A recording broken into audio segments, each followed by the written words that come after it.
Our next guest is an independent pop artist who's redefining what modern pop can sound like. She just released her brand new single, Losing People.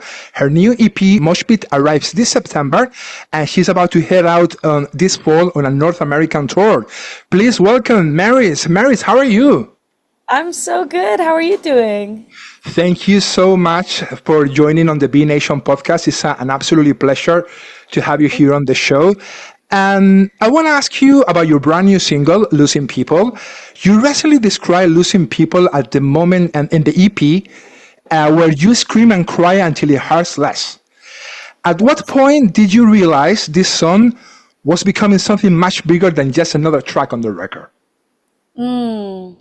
I think the moment that I started singing the end kind of chorus, the like "Let them know," it's like so big and so loud and so cathartic. And I think this song really transformed from the time that we were writing it. We started it just one of my favorite collaborators, Dylan. We started it with just kind of bouncing ideas off each other, and I think he had this like track that we were kind of working with, and I was just like, I really want a place to talk about something that has just been kind of eating at me and killing me, and I recently kind of lost a friend, and so I started to just spitball the lyrics, which usually is how it happens. Like I'll just disappear for a little bit and just like word vomit onto a page and then try to organize the thoughts when I come back in with a melody. And that moment felt cathartic, but then the second that I was able to really scream and belt on that chorus, I think it felt like I found that piece of catharsis that I was looking for to complete the EP. Or did it simply put into words that's something that you already knew? I think maybe it's something that we all kind of know, but something that we all fight, like accepting that you've lost somebody and accepting that there's going to be pain and the pain is never going to go away. It's just going to kind of change shape over time. And it can go from something that's dull and quiet and you almost forget that it's there into something that is sharp and screaming at you and super painful. So I think it's something we all know inside, but I think it's something that maybe we try to deny because we don't want to face the fact that grief is just something you have to accept and you have to live with. Song opens with what it feels like is very like cinematic scene. Like you are on a rainy plane wearing somebody else coat. Is the opening inspired on a real memory, or was it simply the best way to describe that feeling? Um, it is a real memory, and it was when so basically we had a couple rainy days. I don't remember exactly what month. I think it was either January or February in Los Angeles. Hmm. And I love taking the trains here, and I love taking them to the beach, and I love taking them downtown. And so I was on the train, and it was a rainy day, and I had just recently visited Long Beach. And I remember walking around Long Beach and feeling really sad, like watching a seagull peck at a bottle of like an empty bottle, plastic bottle, on the beach, like pecking at it and like rolling it around. And I remember during this time that I was like walking on the beach, really trying to process some grief that I was going through, and also like almost preemptively process the loss of someone that I really cared about and really loved really deeply. And then when I was taking the train home, I was kind of thinking like, oh my gosh, it feels like when you go through life, it feels like you lose people, but you gain baggage. And I've always had this feeling of like, kind of, this anxiety, I guess, or just knowing like there's landfills across the world that are filling up. There's countries that are overwhelmed and flooded with plastic garbage. And it's like we're losing our humanity, but we're also accumulating so much fucking garbage. And I was thinking about that a lot, and then I went into the studio and kind of wrote with that rainy image in mind, and I was wearing their coat at the time when I was on the train, and Yeah. just like, yeah, kind of trying to process, like also feeling this insecurity that like, why am I even still thinking about this? Yeah. Why am I even sad about losing? Like, why am I letting myself feel so heavy and so kind of gloomy. But then when we were making the video, trash became a big inspiration behind the music video because I feel like the world is so full of trash and I have this kind of alter ego called Trash Princess. And so that's where it all kind of came together. I feel like the song it never tries to offer like easy answers. What's important for you to leave some emotional questions and answer it? I think, honestly, I think I don't have the answers. And so I wouldn't know how to write about it because I don't think I have it. So, All right. No, fair enough, fair enough. Looking back at the writing process, was there one lyric that almost didn't make the final version because it felt too personal? not for this one. This one felt this one felt like it transformed over time. And so Dylan and I started it, and then amazing songwriter, incredible producer, incredible musician, incredible writer, everything. Val came into the session, and I was like, here's what we have. We have this verse and this pre-chorus, but like this chorus, I want to take it to a new place, and I don't know what that is. And we went and sat outside, and I smoked a joint, and we were just like talking about, I was like, I'm really trying to come to terms with losing somebody in my life that like I cared about so much, but I don't know how to process it. And so we tried to find a way to find this big kind of sweeping chorus that was just full of catharsis. So there was not any moment when I felt like I needed to, I try not to be too specific to a point where maybe I would make somebody, whether they're in my life or they were in my life, uncomfortable. So I try not to be too specific if I think it will be something that could maybe be hurtful for somebody to hear, because I feel like if I cared about them at one point, I'll care about them forever. So I never want to like hurt somebody through my music, especially when it's like, I'm a pop star. Yeah. So there's not really anything ever that felt too personal. I needed to reel it in, at least for this one. Somebody that has had never heard your music before, what do you think losing people tells them about who is Maris as a songwriter? Ooh, that's a good question. I would hope that as a songwriter, they would hear that I want to be candid and I want to be accountable too, because I think in every social dynamic, it takes two to tango.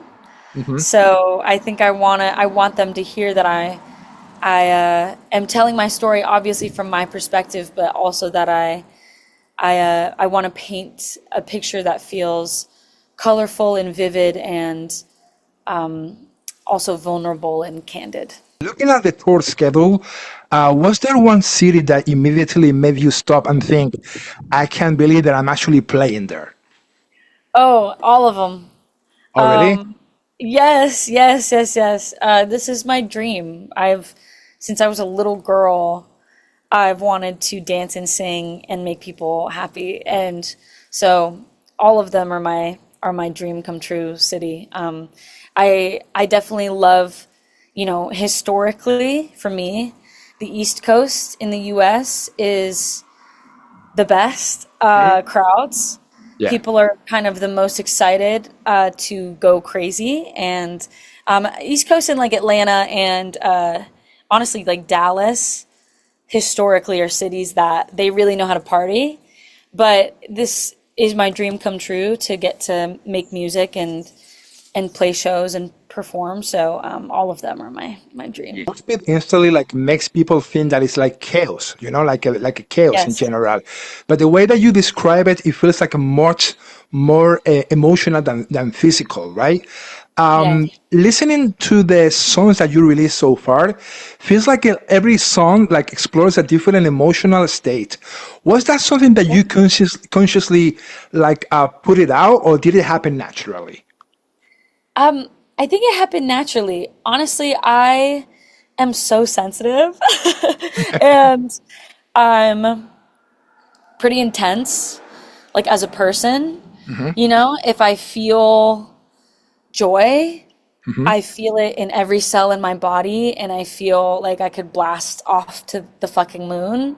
If I feel pain, I feel it in every cell. If I feel hurt or rejected, I feel it in every part of my body. If I feel yearning, I feel it in every part of my body. So I think it happened naturally, kind of out of necessity, because I needed a place to express all these feelings without ruining my entire life.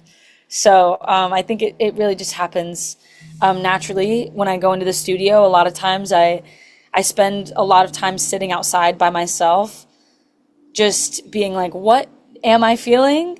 How do I get it out of my body? Because it's physically affecting me.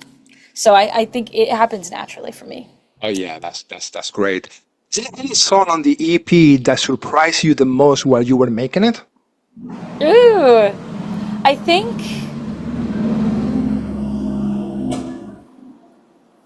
oh man, that's a really good question. They all kind of surprised me in different ways. Um, there's a song called Nothing to Do, Hmm. na na na na na na, in parentheses. That is this song that I started by myself because I was I was like super horny, and Hmm. I was also super bored.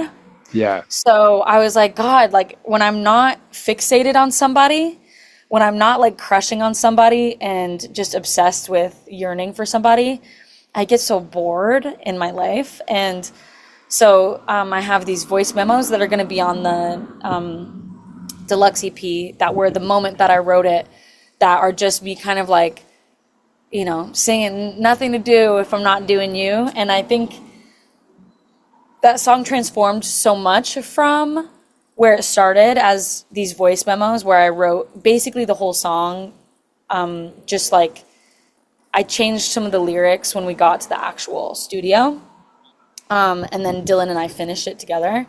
And we reproduced it. First, it was more country and more twangy. And then I was like, I really need to add some synths and I need it to feel a little more pop, just a little bit more in my sonic world. And when we got it to that place, I think I felt so excited, but also like, I mean, I think I was surprised by how it kept its core at the end of the day. Like it stayed this song that feels really, really sexy, but really funny and really, kind of just almost like exhaustingly eager, if Yeah. that makes sense. No, So yeah, yeah, I think, completely. but then also there's songs like KMS that's, going to be on the deluxe EP as well, that are like, that song's about, wanting to kill myself until I made real friends. Yeah. And it's like, you make me want to KMS less. Life is hard. Why, yes, I'm depressed, but if I kill myself, I will miss my friends. And I had that idea while I was driving to the grocery store on the way to the studio. But I was in my car and I literally was just like, it's like a chant. It's like a chant. It's like, you make me want to KMS less. And I have this voice memo and then I bring it into the session. And I remember we sat down and it felt like such a fun moment, like building this kind of world where it starts off really dramatic and then it goes into this place of like almost like a chant or like a cheer. So I think all the songs surprised me in their own way. I had so much fun writing this EP. Mosh Pit feels almost like the opposite side of losing people. Was that important for you to show both of these emotional extremes on the same project? Ooh, well, honestly, it wasn't my choice. Uh-huh. Mosh Pit and KMS, I really believe in democracy. And I think that, marketing is really easy when you just ask your audience what Yeah. they want. Hmm. So I put up a vote between two songs, and I was like, there's this song or there's this song. You guys get to choose what's going to be on my EP. And the fans listened to 1 minute snippets of each, and then they voted for Losing People. It was like a 70% Losing People, 30% KMS. And yeah, it was pretty amazing because I didn't even choose it. So it wasn't, yeah, it wasn't even my choice. I think it just kind of ended up being the process of how I've kind of been trying to process my life. I think that's where it ties together. But otherwise, like putting losing people on the EP was actually not my choice. So. That you invited your audience to vote on which songs will make the EP. Did that experience ever make you question your own instincts as an artist? Ooh, sometimes yes, but also I'm pretty stubborn.